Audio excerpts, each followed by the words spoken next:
Well, it's been a busy week on Capitol Hill with multiple pieces of legislation moving their way through the process. The big one, the National Defense Authorization Act. Right now, amendments are under consideration, as I discussed earlier in the program, as well as an expected vote tomorrow in the Senate on IVF legislation. That does more than what the Senate Scared Leader Chuck Schumer had to say earlier in the program. This bill would both expand taxpayer funding for this industry while shielding it from accountability or legal liabilities. Joining me now to provide an update on these legislative efforts is Quena Gonzalez, Senior Director of Government Affairs here at the Family Research Council. Quena, welcome back to the program. Good to be with you. So let's start with the NDAA. We talked about that briefly with Congressman Hearn early in the program. What can you tell us about some of these amendments, the 350 plus that you're tracking? Yeah, so 350 amendments were made in order by the Rules Committee, which means that they're, as Representative Hearn said, they're germane to the bill, and so they'll get votes. And so the House will be voting. They started voting today, and they will be voting on through Thursday night into Friday on these amendments. Some of them are really pertinent to our issues, and we've been tracking them closely. One of those is an amendment that would go after the same issue that Senator Tuberville went after last year, which was the provision of abortions and abortion services, travel reimbursements and things like that by the Department of Defense. There's also a number of provisions that are amendments that are coming up for votes on gender transition procedures. Democrats like to use the Department of Defense to provide all kinds of things. And all of these things we're talking about are funded with taxpayer dollars. That's right. All of this is funded with the viewers' taxpayer dollars. Now, for some who would say, wait a minute, I thought there was this thing called the Hyde Amendment that prohibited taxpayer funds from going to abortion. Yes. Explain why that doesn't apply here in some of these cases. We think it should, and there's actual active litigation and consideration of litigation to see how the courts should apply this. But nevertheless, we're happy that Republicans in Congress are not waiting for that to play out and are holding the Biden administration accountable. So in a couple of ways, they're skirting this with the military. Is that, one, they're funding the transportation, saying they're not funding the abortion. Right. They're giving people time off, allowing them to get this. But some claim that the Hyde Amendment does not apply in this particular case. But as you said, that's something that's going to be litigated. Let's talk about, there's also issues regarding diversity, equity, and inclusion, amendments dealing with that in the military. Yes, there are. And people need to understand who are watching that this is not just diversity, equity, and inclusion. There are amendments that are being considered by Republicans right now to prevent drag queen story hours. Is that for the soldiers? No comment. It may be for soldiers, and in some cases it's for children. People forget that children are on military bases overseas. The military, and this is one of the reasons the military is under attack constantly, is because it is kind of a laboratory not just for the men and women who serve in uniform, but for their families. That's because right. when you go to these military bases, they are encapsulated. You've got your own schools, you've got your own medical facilities, right. And so they're trying to push all of this through there because, as we've seen, I've seen over my 20-some years here, is that if you can get into the military, you can get it into the broader society. That's right. This is a way of normalizing things that would never that the American people would never stand for if they did it on a broader scale. This is the camel's nose under the tent. So is there a listing available to our viewers and listeners as to what action they need to take? We sent a score letter that you posted on your social media account, and that lists the amendments that we are supporting. Right, and folks can weigh in by calling the Capitol switchboard. That's right. All right, and that, folks, let me give you that number again. It's 202-224-3121. That's 202-224-3121. And as you've been hearing, we've been talking about a number of these amendments as it relates to abortion, as it relates to gender transition surgeries, and the liberal DEI, all of this stuff that they're pushing, the woke agenda.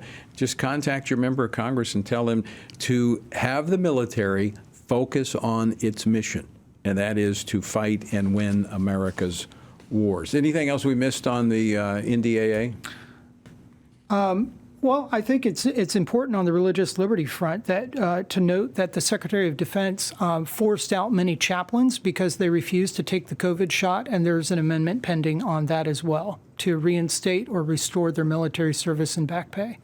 All right, I'm going to go over to the other chamber right now, and I want to go to the issue of the IVF, in vitro fertilization. I want to play this clip again. I played at the top of the program of Chuck Schumer, Senate, I like to call him Senate scare leader because he's always trying to scare people into doing things they shouldn't. Clip 5. Not even IVF is safe in the aftermath of Roe. Today, women and families across America are rightfully worried that this basic service could be jeopardized, leaving them without an avenue to start a family.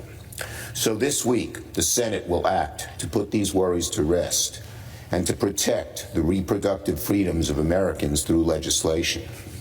Tomorrow, the Senate will vote on the Right to IVF Act.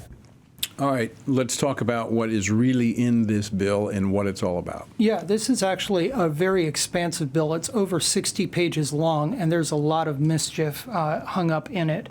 In the name of protecting IVF, and by the way, I'm not sure what they're protecting IVF from, but in the name of protecting IVF, this bill could legalize human cloning, gene editing, and the creation of three-parent embryos, the creation of animal-human hybrids called chimeras, commercial gestational surrogacy, which is currently illegal in several states, the buying, selling, and destruction of human embryos nationwide, and it would leave open the door for more practices to be added at the whim of the Secretary of Health and Human Services. So this is not about protecting the ability of men and women to conceive and have children. No, it goes far beyond that, and in fact, it is destructive of human life. The way this bill is worded, it would get rid of or push back against federal and state protections for human life. So this is very similar to the Women's Health Protection Act, I think is what it was called, that Nancy Pelosi pushed through the chamber back when she was Speaker, which would eliminate state pro-life laws. So this would eliminate state laws that simply, for instance, have some form of regulation on this, because one of the problems that many pro-lifers have, and this has been a kind of a controversial issue among the pro-life community, that there is an excess number of embryos often created in these fertilization clinics. Typically, yes. And what happens to them? So that's been a big question, that's not the destruction of a human embryo or they're not used for other purposes. That would be beyond regulation under this. That's right. States could not step in if this bill were to become law and protect those embryos. A number of years ago, back during the George W. Bush administration, there was a big deal about the snowflake babies, where these frozen embryos were adopted, and they became children. Yes, because that's what they are. That's right. This goes, as you said, I want to unpack this a little bit because we're talking about chimeras. We're talking about a lot of stuff that Congress has actually tried to prohibit in years past. This gives a green light to taking us into quite frankly, a very scary place. Yeah, a very dark place. And it plays upon the hopes and fears and dreams of parents who hope to become pregnant. I think it's important to say, Tony, that we should recognize that every person, regardless of the circumstance of their conception, is inherently valuable and created in the image of God, and that the millions of children who have been born through IVF are precious and of inestimable value. But this bill goes far beyond that, and it ignores the fact that the best studies show that more than 90% of those embryonic children will never be born. Right. But also, I want to go back to what you said initially. There's no attack. There's no effort to restrict this anywhere in the country. So this is a solution in search of a problem. It's a cynical political ploy to change the channel and change the topic in an election year. But it's like an iceberg. While they're talking about the tip of this to protect reproductive rights, it goes way beyond that, and you've got to look beneath the surface. They are misleading. I would be as bold to say that they're lying about what this really does. It is very deceptive. There's a danger to religious employers, both religious organizations such as ours and people like Hobby Lobby who don't want to fund who this kind of thing. actually went all the way to the Supreme Court on That's an issue right. like this. All right, let's so action item. What can people do to weigh in on this? Well, we have an action alert on the website. They can go to tonyperkins.com and click through and take action and let their senators know that they want their senators to vote no on this tomorrow. All right, so that's at tonyperkins.com, or if you're on the app, it should be there under the resources for the show. All right, I want to move to one other topic, Quena, before we run out of time. That is two recent public survey polls.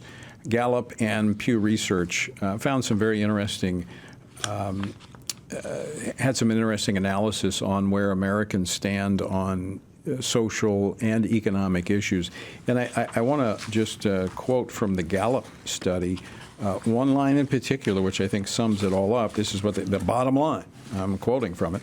Compared with 2004 and 2014, Republicans have become more conservative and Democrats have become more liberal in their views on both social and economic issues. Now, that should come as no surprise. Right. That's what we're seeing. The divide in America is becoming wider, not more narrow. I'm not celebrating that, but that's a reality. Yes. So the two parties should be tracking where the American people are. Yes. And we're about to move into a time period where both parties are going to be gathering for their conventions. And we've talked a lot on this program, not a lot, not as much as we're going to, about the party platforms, which I'm going to be a part of. Let's talk about some of those issues and where Republican voters stand versus where Democrat voters stand. That's right. Republican voters, by and large, are extremely pro-life, and it is very important in an election year like this one for the parties. Every 4 years, as you know, Tony, they articulate where they stand on the issues, and the issue of life in particular has been one that the Republican Party has been very strong on and stronger over time. Back in 2016, you helped write the party platform that was used again in 2020, which was very strong on the life issue, and that's where Republican voters are. On that issue, this is according to the Pew Research poll. 88% of Biden supporters say abortion should be legal in all or most cases. 88%. Only 38% of Trump supporters say the same thing. So the vast majority, 60%, stand unapologetically for life. The other, well, there's a couple of others, but one in particular, the other big issue is on the issue of gender, a clear contrast between the two parties. Nearly all Trump supporters, 90%, say gender is determined by sex at birth. Biden supporters are more divided. 6 in 10, 60%, say gender can be different from sex at birth.